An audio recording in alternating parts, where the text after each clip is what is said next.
ఉక్రెయిన్పై Russia అతిపెద్ద గగనతల దాడులకు దిగింది. ఉక్రెయిన్ వ్యాప్తంగా పలుచోట్ల వందలాది డ్రోన్లు క్షిపణులతో విరుచుకుపడింది.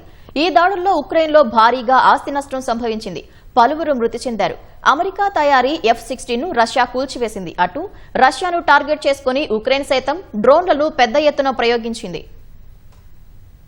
ఉక్రెయిన్పై రష్యా అతిపెద్ద గగనతల దాడి చేసింది. 3 ఏళ్ల యుద్ధాన్ని ముగించే ప్రయత్నాల్లో పురోగతిని ఈ దాడులు దెబ్బతీశాయి. స్మిలా నగరంలో బాంబులు పడిన చోట ఉక్రెయిన్ విపత్తు నిర్వహణ బృందాలు సహాయక చర్యలు చేపట్టాయి. శిథిలాల కింద గాయాలతో చిక్కుకున్న 6గురిని అధికారులు రక్షించారు. కాలేజీ భవనంతో పాటు 3 ఆకాశ హర్మ్యాలు దెబ్బతిన్నాయి.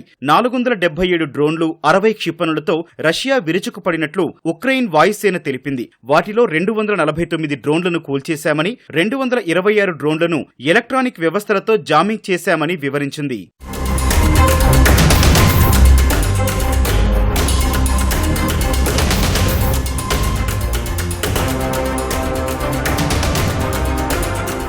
పోలాండ్ గగనతల రక్షణ కోసం మిత్ర దేశాల యుద్ధ విమానాలు రంగంలోకి దిగినట్లు ఉక్రెయిన్ తెలిపింది. కెర్సాన్ ప్రావిన్స్ లో జరిగిన దాడుల్లో ఒకరు మరణించినట్లు అక్కడి గవర్నర్ వెల్లడించారు. దాడిలో ఉక్రెయిన్ కు చెందిన F-16 యుద్ధ విమానం కూలిపోయి అందులోని పైలట్ ప్రాణాలు కోల్పోయాడు. ఇప్పటి వరకు యుద్ధంలో 3 F-16లను రష్యా కూల్చివేసింది. మరోవైపు పశ్చిమ రష్యా క్రిమియాపై ఉక్రెయిన్ 40 డ్రోన్లను ప్రయోగించగా వాటిని కూల్చివేసినట్లు రష్యా రక్షణ శాఖ వెల్లడించింది. ఇస్తాంబుల్ వేదికగా ఉక్రెయిన్తో నేరుగా శాంతి చర్చలు జరిపేందుకు సిద్ధమని రష్యా అధ్యక్షుడు పుతిన్ ప్రకటించిన నేపథ్యంలోనే ఈ దాడులు జరిగాయి.